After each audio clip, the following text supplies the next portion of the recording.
It's fascinating how deeply cats are integrated into the culture of Istanbul, continuing a tradition that dates back to the Ottoman Empire.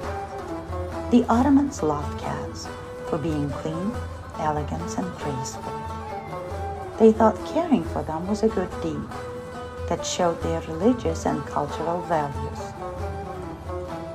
The respect for cats continues today in Istanbul, where everyone helps look after stray cats together. In Istanbul, even no single person owns the cat, everyone takes care of them. This way of doing things lets cats live freely and still have food, shelter, and water. It's a great example of how the whole community cares about animals and their traditions.